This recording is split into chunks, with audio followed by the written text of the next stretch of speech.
di podcast Pasti Teknologi Informasi. Kembali lagi bersama saya Nada di podcast Pasti. Gimana nih kabarnya teman-teman di rumah? Pasti sehat ya. Kali ini kita kedatangan tamu dari alumni Institut Widya Pratama, yaitu Kak Arda. Iya betul Kak. Oke, gimana kabarnya Kak Arda? Alhamdulillah baik Kak Nada. Baik ya. Sudah siap belum nih kita sharing sambil cerita-cerita sama teman-teman di rumah? Harus sangat siap. Harus siap Iya. ya. Oke, langsung saja. Siap ya teman-teman di rumah untuk dengerin cerita dari Kak Arda, alumni dari Institut Widya Pratama. Iya betul. Langsung aja Kak, ceritain pengalaman apa sih yang paling berkesan selama Kak Arda ini berkuliah di Institut Widya Pratama?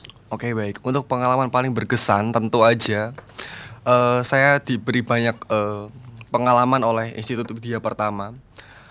Satu momen yang paling berharga buat saya adalah ketika saya mengikuti kegiatan pertukaran mahasiswa merdeka. Saat itu saya ditempatkan di Universitas Pendidikan Muhammadiyah Sorong, Papua Barat Daya. Itu kurang lebih selama 1 semester, 5 bulan. Dan itu adalah momen yang sangat berharga yang mungkin ketika saya dewasa nanti tentu nggak akan saya lupakan tentang pengalaman dan cerita di saat itu. Wah, keren banget ya teman-teman. Kira-kira itu semester berapa Kak? Itu saat saya semester 6 Kak. Oh begitu. Iya. Selama berapa bulan tadi? 5 bulan. 5 bulan. Cukup lama ya teman-teman ya. Untuk itu, sebelum kita masuk ke pengalaman kakak di Papua, kita tanya dulu nih, kenapa sih kak kok milih kampus IWIMA? Oke baik. Ini jawaban harus jujur atau enggak nih? Ya jujur dong. Oke. Kalau jawaban jujur sebenarnya saya dulu rasa ingin kuliah itu sangat tinggi. Saya daftar di berbagai perguruan tinggi nasional namun emang belum rezekinya. Sempat saya jadi membuat saya malas untuk kuliah, namun beberapa minggu ke depannya saya diberikan informasi oleh salah satu guru saya di SMK 2 Pekalongan, kalau ada pembukaan beasiswa di Institut Widya Pratama. Akhirnya saya coba untuk cari informasinya, gali informasi dan langsung nggak pakai lama karena emang udah prosesnya udah tahap akhir pada saat itu. Langsung aja daftar dan ya setelah melalui beberapa proses panjang akhirnya bisa keterima di IWIMA. Alhamdulillah ya. Jadi Ya. prosesnya cukup singkat ya. Kalau boleh tahu informasinya dapat dari mana nih kak? Saya dari grup sekolah dulu, SMK dulu. Oh, Iya. langsung dapat informasi bahwa ada beasiswa di Institut Widya Pratama Iya, seperti betul. itu. Oke, keren banget. Kalau di kampus dulu ngikutin kegiatan apa aja sih kak? Oke, kalau untuk kegiatan internal untuk UKM ya terutama saya mengikuti UKM Makompala sih yang aktif ya. Oh, Makompala. Iya, itu mahasiswa komputer pecinta alam, Mapala lah ya. Seperti itu Kak. Gimana nih di Makompala, asik gak? Maksudnya kayak kegiatan apa sih yang kakak suka, mungkin yang bikin membangun kepribadian kakak yang sekarang? Manfaatnya apa sih ikut Oke. UKM itu? Tentu sangat membangun buat saya dan sangat bermanfaat buat saya. Yang pertama dari sisi personality saya menjadi lebih baik setelah saya mengikuti Makompala. Saya mendapatkan banyak dampak yang lebih ke arah positif. Yang pertama, saya jadi orang yang berani untuk menerima tantangan. Dari Makompala dididik untuk berani menerima tantangan dan berani mengambil risiko. Untuk bagi waktunya apa nggak susah kak? Maksudnya di Makompala ini banyak kegiatan dan mungkin kakaknya ada kegiatan lain di luar kampus. Iya. Ada kendala nggak sih bagi waktunya tuh gimana? Oke. Sama Jadi kampus. baik. Sempat pada awal-awal saya bergabung join di Makompala, saya sempat kesulitan untuk mengatur waktu yang ya akhirnya membuat performa saya di kampus, di akademik itu kurang bagus. Namun setelah saya mengalami hal kejadian seperti itu, saya memikirkan apa langkah yang harus saya ambil untuk menyikapi hal tersebut. Apakah saya harus keluar ataukah saya harus jalan, tapi kalau saya harus jalan, saya harus punya cara lain untuk mengatur hal tersebut. Akhirnya apa yang saya jalani, yang saya pikirkan, yang saya lakukan, saya tetap memprioritaskan hal akademik saya. Yang pertama soal kuliah. Saya kebetulan kelas malam Kak waktu itu. Saya kelas malam. Pokoknya mulai dari jam 3 sore, ya kondisional lah sebenarnya. Dari sore sampai malam saya nggak akan pernah menyentuh sama sekali tentang kegiatan organisasi Mapala. Setelahnya saya bebas. saya akan fokus di Mapala, saya akan fokus di kegiatan-kegiatan saya lainnya. Karena pikir saya gini Kak, saya seaktif apapun saya di organisasi, terutama di Makompala, Makompala tetap di bawah naungan kampus. Betul. Percuma kalau saya seaktif-aktifnya di Makompala, namun saya nggak produktif di kampus. Jadi saya tetap mengedepankan akademik tanpa mengesampingkan Makompala. Mungkin seperti itu sih Kak. Oh, baik. Berarti kakaknya kegiatan luar cukup banyak ya? Iya, untuk kegiatan luar, yang pertama kok di dalam kampus sendiri saya ikut Makompala. Terus juga satu periode saya sempat ikut IKM, Ikatan Keluarga Muslim. Lalu untuk kegiatan di luar, paling saya rutin buat ikut latihan taekwondo sih Kak. Oh, latihan taekwondo juga. Iya, Berarti melatih fisik ya itu iya, ya. buat Seimbang olahraga, ya. biar seimbang lah. Betul. Kembali lagi ke cerita kakak yang ke mana tadi? Papua ya. Papua. Iya. Itu saya lihat di sosial medianya kakak itu ada istilah ketua suku. Mm-mm. Ya, mungkin ada foto-fotonya bisa Ada ya. ditampilkan. Nah, bisa ditampilkan. Ya, sambil cerita. Itu gimana Kak? Perjalanannya mulai dari kok bisa kakaknya sampai ke Papua? Jauh Iya. banget ya, teman-teman. Ya. Oke, baik. Jadi pada saat itu saya rela dulu ya, yang benar kepala suku ya, bukan ketua suku. Oh, kepala Oke. suku. Baik. Jadi awal dari perjalanan itu, saat saya menginjak semester 6, saya dilanda kepikiran bingung Kak. Hmm. Harusnya kan semester 6 magang ya, Oh iya. kemana saya harus magang? Saya nggak pengen magang di instansi dan saya nggak pengen magang di mungkin hal-hal kayak misalkan toko-toko gitu, saya nggak mau. Jadi saya bingung nggak. Akhirnya saya dapat informasi ada kegiatan program dari kampus Merdeka.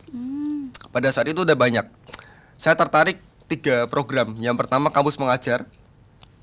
Yang kedua MSIB yang sekarang namanya jadi magang berdampak. Yang ketiga pertukaran mahasiswa Merdeka. Setelah saya bingung hal itu sampai hampir 1 bulan Kak. Sampai akhirnya Kaprodi saya, Bu Prastuti dulu, Mas, kenapa kok sampai sekarang belum cari tempat magang gitu loh. Saya terus terang sama Bu Pras dulu, saya bingung Bu, di mana saya harus magang gitu loh. Sampai akhirnya saya semalaman mikirin hal di mana saya harus lanjut, apakah saya magang atau saya ikut program Kampus Merdeka. Setelah saya lihat lagi benefitnya, saya akhirnya memutusin buat oke lah, aku mau ikut PMM gitu. Saya pengen ikut pertukaran mahasiswa. Saya orangnya suka traveling ya, berhubung saya juga emang di Makompala ya. Jadi saya orangnya suka berkegiatan di luar.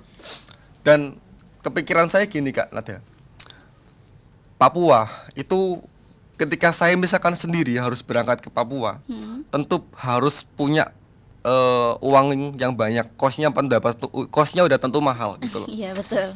Jadi akhirnya saya pengen ke Papua. Nah, cara saya buat ke Papua ya ini nih, ini kesempatan buat saya nih. Emas ya. Kesempatan emas buat saya nih. Iya, betul.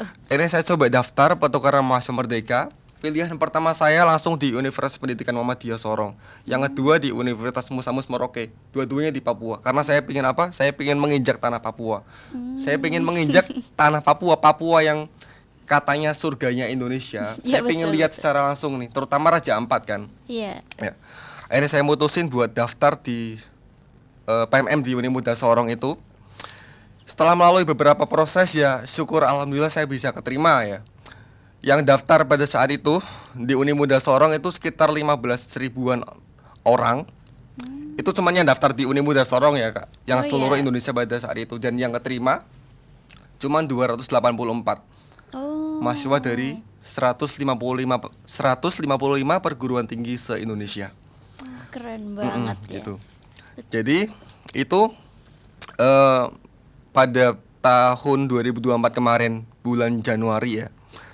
Seingat saya tanggal 27 saya berangkat dari sini. Saya izin dulu ke Kaprodi, Bu, saya izin mau ikut PMM gitu. Iya Mas, hati-hati. Sebelum saya berangkat ini ya Kak ya, ada adik tingkat saya dulu, tapi ikut pertukaran mahasiswa juga di Papua dulu, di kampus yang sama dengan saya yang saya tempati. Tapi dia cerita tuh ke saya, Mas, hati-hati loh mas. Di Kenapa tuh? Papua. Ya daerah rawan, terus juga nggak enak, enakan di Jawa. Tak jawab simpel aja. Ya mungkin apa ya, rasa nyaman seseorang tentu beda ya. Rasa nggak sukanya seseorang terhadap suatu hal, suatu tempat tentu beda ya. Mungkin ya saya coba dulu, saya nggak bisa percaya tanpa saya nyoba gitu. Iya betul betul. Akhirnya saya nyoba, ya udah biarin. Yang penting saya di sana tetap hidup gitu. Iya. Menambah pengalaman baru kan gitu. Gitu akhirnya dengan tekad yang kuat saya berangkat. Pada saat itu, jadi saya jelasin dulu ya, ada beberapa benefit yang didapatkan dari pertukaran mahasiswa itu. Yang pertama tentu biaya transportasi pesawat pulang pergi Berarti free ya? free. Ya. Terus yang kedua, kita di cover SKS sebanyak 20 SKS yang harusnya magang itu 16 SKS kalau di 5 jadi 20 SKS. Oh. Saya ngambil SKS di semester 7. Oh, ambil sekalian di semester 7 Iya, berarti. enaknya kayak gitu lah. Oh, oke. Poin plus lah gitu ya. Heeh. Terus selanjutnya kita juga dapat uang untuk namanya BBH, bantuan biaya hidup selama kita di sana itu besarannya 1,8 pada saat saya di PMM batch 4 itu 1,8 per bulan, dan juga mendapatkan beberapa fasilitas ya seperti asrama, tempat tinggal dan sebagainya. Dan juga ini yang jadi poin paling seru ya, ada kegiatan yang namanya Modul Nusantara Kak. Apa itu? Modul Nusantara itu kegiatan emang khusus untuk PMM ya. Oh. Satu program yang paling saya senangi di Modul Nusantara itu yaitu kebinekaan, di mana saya banyak belajar hal baru, adat istiadat, tempat-tempat di daerah Papua itu, di daerah Sorong, Papua Barat Daya. Salah satunya Kerajaan Ampat itu. Nah, flashback lagi ke tadi, akhirnya saya berangkat ke Papua. Sampai sana, hal yang paling bikin saya kaget apa Kak? Suhu. Pekalongan ini panas ya. Heeh. Di sana itu lebih panas. Wah, saya Oh, lebih mikir panas ya? lebih panas. Saya mikir, wah bisa hidup nggak saya di sini ya? Saya masuk keluar dari bandara. Yang saya notice selain panas, ternyata Sorong ini kota yang besar. Saya kira saya sebelum ke sana, saya dengar kata Sorong, Papua. Mungkin kayak dari Kak Nada sendiri bayangannya apa sih kalau tentang Papua ya, banyak hutan dan sebagainya gitu kan. Ternyata enggak. Ternyata itu kota besar ya. Mungkin kalau di Jawa kayak Semarang ya, kota besar, kota yang lumayan metropolitan, banyak tempat merchant industri itu banyak di sana. Oh. Iya. Saya jalan dari bandara ke kampus itu. Ya itu yang saya kaget juga, ternyata masyarakat di sana itu sangat ramah. Ketika ada pendatang, mungkin klaim orang-orang, perspektif orang-orang tentang Papua, wah, mohon maaf ya, banyak separatis dan sebagainya. Ternyata enggak. Orang di sana tuh ramah-ramah. Ramah-ramah. Ketika saya di busnya itu emang pintunya dibuka kan Kak. Jadi selamat pagi ya Kak, selamat sore, selamat datang di kota Sorong gitu, semoga bahagia. Jadi orang-orang di sana meskipun nggak kenal tuh ramah, dan saya jarang banget menjumpai hal itu di Jawa ya. Gitu. Terus selanjutnya, yaitu selang beberapa lama, yang tadi Kak Nada tanyain tentang kepala suku ya. Jadi di program PMM ini ada yang namanya kepala suku atau gampangannya koordinator utama, yang tugasnya sebenarnya intinya menjembatani antara mahasiswa PMM dengan akademik, dengan pengelola badan pengelola pertukaran mahasiswa tersebut yang ada di kampus Unimuda itu. Simpelnya seperti itu. Nah, pada saat itu saya ditunjuk sama teman saya buat ikut, coba deh kamu ikut seleksi, kamu kan punya banyak pengalaman, coba deh siapa tahu bisa kepilih gitu. Akhirnya pada saat itu ada kurang lebih 10 atau 15 orang pada saat seleksi pertama, dan yang lolos ke seleksi selanjutnya cuman 3 orang yang lolos sampai tahap wawancara. Di situ kita orasi 3 orang. Saya satu-satunya mahasiswa dari 3 orang tersebut yang berasal dari kampus swasta. Di mana kedua rekan saya itu berasal dari kampus yang mungkin 2 kampus itu kampus masuk top 10 PTN ya Kak. Iya, nggak bisa lah saya sebut nama kampusnya. Cuman itu top 10 PTN semua. Saya dari kampus pada saat itu masih STIMIK ya. Dimana teman-teman saya pun nggak tahu STIMIK Widya Pertama itu kampus mana ya itu. Tapi yang saya yakin, kampus itu cuma sekedar kandang. Betul. Ya. Betul. Yang bisa sekali. mengasah skill kita, ya tentu diri kita. Sebaik apapun kampus kita, kalau kita nggak bisa kompeten, nggak bisa survive, nggak bisa mengembangkan diri, percuma gitu. Betul, betul. Saya merasa saya mampu, dan pada saat itu saya berani orasi di depan 284 mahasiswa tersebut yang berasal dari seluruh Indonesia, dinamisasiin juga oleh dosen-dosen, bahkan rektor Uni Budaya Sorong. Saya berbicara bahwa saya yakin saya dapat memimpin program ini agar bisa berjalan dengan baik dan tentu meninggalkan banyak cerita. Gitu. Baik, keren Gitu sih. banget ya. Mungkin bisa dilihat lagi fotonya, Kak. Ini foto saat itu. Ya. Oh, ini baju adatnya Iya, mungkin. baju adat Papua. Apa namanya ini? Saya lupa Kak itu Kak. Iya. Baju adatnya ini nggak harus kepala suku yang pakai berarti ya? Enggak harus. Enggak ya. Pada itu program kebinekaan ya, Oh, kebinekaan. kalau ini Kak, modul Nusantara yang tadi Kakak sebutin itu ya? Itu modul Nusantara, subtemanya kebinekaan. Jadi waktu itu di rumah etnik di Sorong. Ya. Jadi di sana kita belajar hal baru, itu tentang rumah-rumah adat yang ada di Papua, pakaian adat, senjata adat, dan budaya-budayanya. Kayak Itu rumah-rumahnya ya Kak? rumah-rumah yang ada di Papua. Gitu. Baik, baik. Lanjut Kak, ada foto mungkin. Oh, ini di mana Kak ini? Ya itu yang saya ceritakan, salah satu impian saya, berdiri di Kalian Tanah Raja. jalan-jalan ya? Iya, berdiri di Tanah Raja Ampat yang menjadi, menurut data, wisata termahal di Indonesia itu di Raja Ampat. Iya. Betul sih. Iya, ini di mana Kak? Namanya Itu di tempatnya apa ini? Pulau Pienemo namanya. Kalau kakaknya ada uang 100 ribuan, itu di belakangnya. Oh, itu oh Pulau iya, Pienemo. oh iya Iya. betul betul betul. Bagus banget ya Kak ya. Nah, lanjut sebelum ini kita tanya dulu tentang perjalanan skripsi Kak. Apa aja nih kendalanya mungkin, atau bisa kasih tips-tips ini ke adik-adik tingkat kakaknya ya seperti saya juga. Iya. Iya, silakan. Kalau skripsi itu saya nggak mau bikin pusing ya. Mm-mm. Pada saat awal tuh, saya sempat bikin mau bikin judul di IWIMA itu, bikin skripsi tentang bikin website untuk booking pendakian gunung. Tapi setelah saya pikir lagi Kak, saya kan saya pingin berimpact baik ya buat banyak orang itu. Saya mikir skripsi ini yang penting saya lulus Kak. Yang penting saya lulus penting dari lulus. iya, yang penting saya lulus dari IWIMA gitu. Yang penting saya bisa lulus. Akhirnya saya mengambil judul pembuatan sistem penyewaan alat outdoor di Gemintang Outdoor. Gemintang Outdoor itu salah satu toko rental outdoor punya kakak saya sendiri sebenarnya. Oh, punya ya, kakak makanya saya sendiri. bisa menggali data dengan mudah gitu. Heeh. Untuk skripsi itu tentu ya emang nggak bisa dipungkiri itu susah ya. Kalau kita nggak punya persiapan, kalau kita nggak punya tekad yang kuat, tentu susah.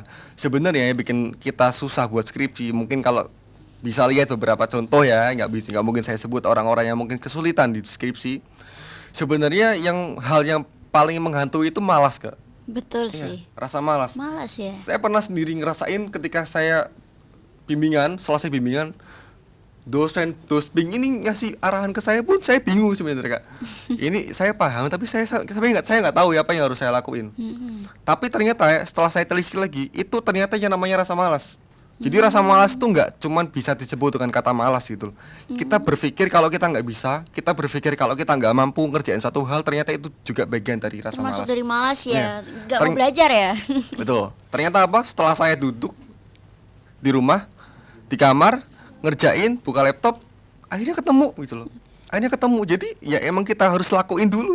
Butuh fokus ya Butuh Kak fokus, kita harus lakuin dulu. Ya, makanya buat teman-teman yang mungkin kesulitan di skripsi, cari waktu yang emang sekiranya paling enak buat teman-teman buat ngerjain. Kalau saya sendiri malam, jujur saya lebih fokus di malam hari. Jam 9 ke atas, jam 10 ke atas gitu, ke atas sampai saya bahkan ngerjain skripsi itu sampai jam 1, jam 2 malam. Tapi bukan itu memberatkan saya, karena itu memang titik fokus saya. Untuk ngerjain itu ya di jam-jam tersebut. Nyamannya di jam Nyamannya segitu di jam ya. tersebut ya. Oke. Emang senangnya di jam segitu karena ngerasa lebih tenang dan lebih fokus aja buat ngerjain sesuatu gitu. Ya. Baik, lanjut nih ke foto tadi. Habis lulus ini, nah lanjut bekerja di mana nih Kak? Terus perjalanannya gimana sih kok bisa Kakak bisa mencapai, mungkin tadi di mana foto? Di BRI ya kalau nggak salah ya. Iya betul. Iya, jadi kebetulan kemarin baru bulan Mei kemarin ya, saya dapat informasi dari teman saya di kampus, kakak tingkat sih ya, bilang kalau ada rekrutmen di Bank BRI gitu. Saya waktu itu berawal, jujur sebenarnya ya, berawal dari gabut kak.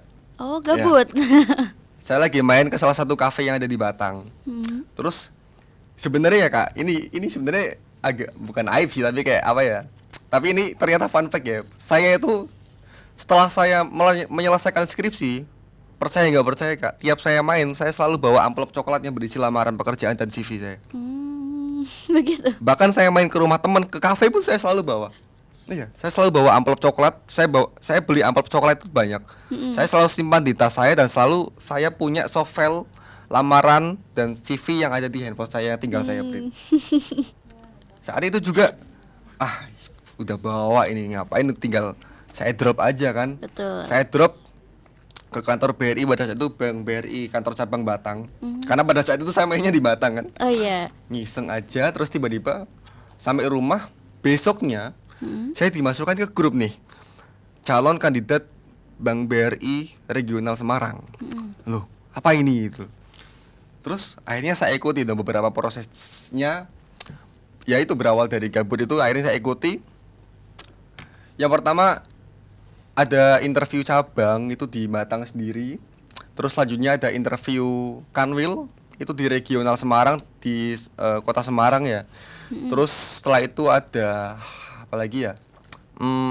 Ada medical check up sampai selanjutnya bisa diterima di Bank BRI. Oh, langsung diterima itu. Diterima. Kurun waktu berapa waktu itu, Kak? 1 bulan kak. 1 bulan. 1 bulan lamanya, dan setelah menghadapi banyak hal-hal yang sulit ya, tes-tesnya sulit, aku pun sulit sih emang.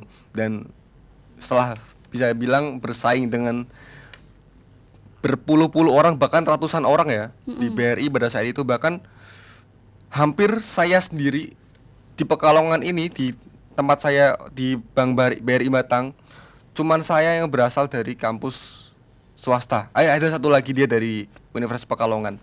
Yang lain kak dari Universitas Negeri, UGM, UNJ dan sebagainya. Ya itu, tapi seperti yang tadi saya bilang, saya nggak takut buat bersaing gitu. Betul. Ya udah jalani aja gitu. Kan ya ini semangatnya teman-teman, bisa dicontoh ini. Awalnya dari iseng-iseng ya kak. Iya. Tapi kalau ditekuni emang bakal jadi ya kak ya. Betul. Betul. Di bidang apa, ditempatkan di bagian apa ini kak kalau boleh tahu? Saya sebagai teller kak. Oh, sebagai teller. Iya. Oke. Pengalamannya gimana? Mungkin awalnya kesulitan atau gimana Ya, gitu? tentu kesulitan ya. Termasuk saya sendiri orang yang sebenarnya bergerak ya. Salah satu alasan saya masuk di Bima kan, saya pengen di dunia IT kan. Saya pengen fokus di dunia Kok tiba-tiba IT. masuk jadi teller ya? Iya, tiba-tiba jadi teller di bagian layanan, customer service gitu kan. Wah, ini gimana cara menghadapi nasabah, terutama tipe-tipe nasabah itu kan beda-beda ya kan kak. Iya, betul. Ada yang ya itulah gitu loh yang bisa sebutin. Tapi ya itu justru tantangannya gitu loh. Tantangan untuk kita belajar hal baru, dan akhirnya ya emang kita harus ngalami kesulitan dulu.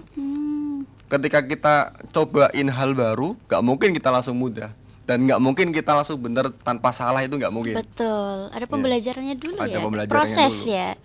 Betul. Ya itu kah, kesalahan itu bagian dari proses pembelajaran. Jadi pengalaman juga ya, tambah-tambah pengalaman ya teman-teman. Jadi sebelum masuk BRI ini sebenarnya kakak ini ada nggak cita-cita kayak aku pengen masuk kerja di sini gitu nggak kak sebenarnya? Ada kak.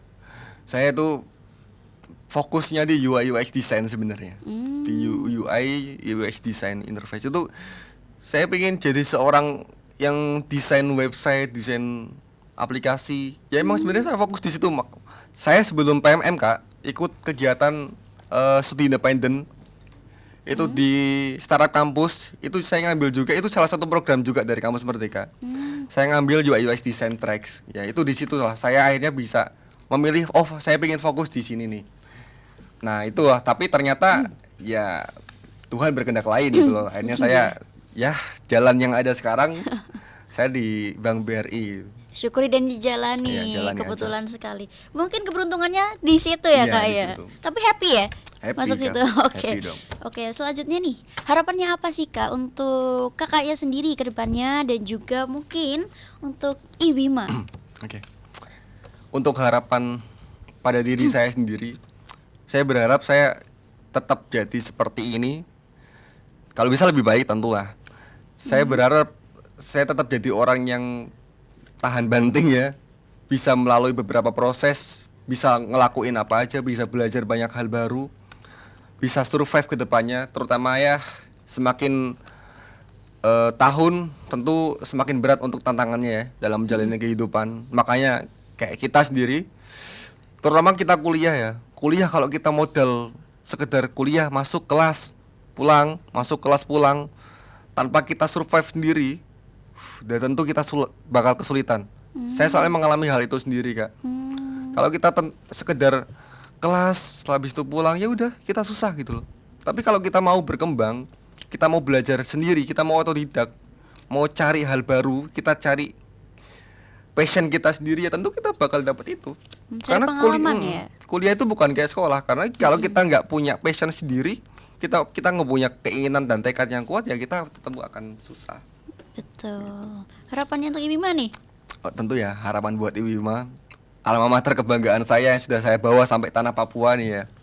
Tentu saya pengen Iwima itu terus berkembang, bisa lebih banyak lagi tentu mahasiswanya, dan tentu bisa melahirkan orang-orang yang lebih berkompeten dari saya. Kalau bisa sampai ranah pemerintahan ya. Mungkin saya pribadi bakal seneng kalau ada alumni Iwima yang bisa masuk pemerintahan dan bisa bekerja dengan baik, tentu berimpact kepada negara kan gitu. Terus mungkin kalau bisa semoga ya kedepannya ya, mungkin ini kan semakin berkembang ya Kak. Dulu dari sekolah tinggi, terus ini institut, semoga kedepannya bisa jadi universitas ya. Ya amin ya. Gitu sih Kak mungkin ya. Oke, lanjut kata-kata hari ini untuk teman-teman, untuk adik tingkat kakak nih. Oke. Buat motivasi Kak, biar semangat, mungkin jejaknya bisa diikuti. Sebenarnya saya bukan orang yang susah ya merangkai kata-kata puitis gitu loh. Cuman ya intinya gini teman-teman, kita itu hidup itu nggak akan mudah. Kalau kita nggak mau ngalami kesulitan, kalau kita nggak berani sulit, kalau kita tetap berada di zona nyaman kita, kalian bakal akan kesulitan di masa depan.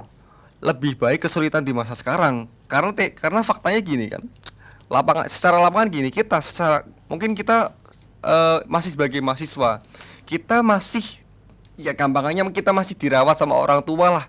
Kita masih ada orang buat kita cerita, buat kita mengeluh, buat kita bisa berbagi pengalaman.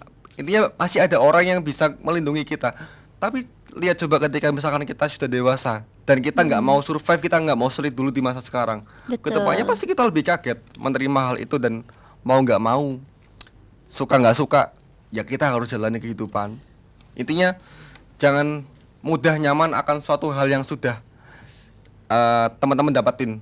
Kadang kita harus berani, kita terabas hal baru. Betul, jangan terperangkap di zona nyaman ya. Kalau kita terperangkap zona nyaman, ya udah kita stuck di situ aja. Ya, betul. Kalau kita berani terabas hal baru, meskipun resikonya kita bakal jatuh, tapi disitulah kita bisa lebih gampang untuk grow up ketika kita di posisi sulit ke depannya. Gitu sih Kak paling Kak. Di situ permainannya di situ ya Kak ya. Asiknya di situ mungkin ya. Iya. Baik, terima kasih. Iya. Ceritanya asik sekali dan juga sangat memotivasi ya teman-teman. Jangan lupa pesan-pesannya kita ingat dan juga kita terapkan ya.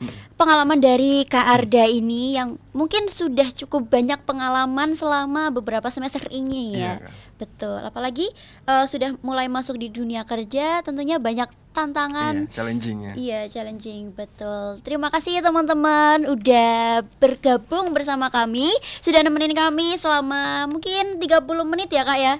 Iya. Dan dengan cerita yang sangat asik. Jangan lupa saksikan program kami yang lainnya ada di YouTube channel kami official WPI TV dan juga website wpitv.iwima.ac.id. Jangan lupa juga follow media sosial kami, ada TikTok dan juga IG di WPITV_Iwima. Ada kata-kata terakhir lagi nggak Kak kira-kira?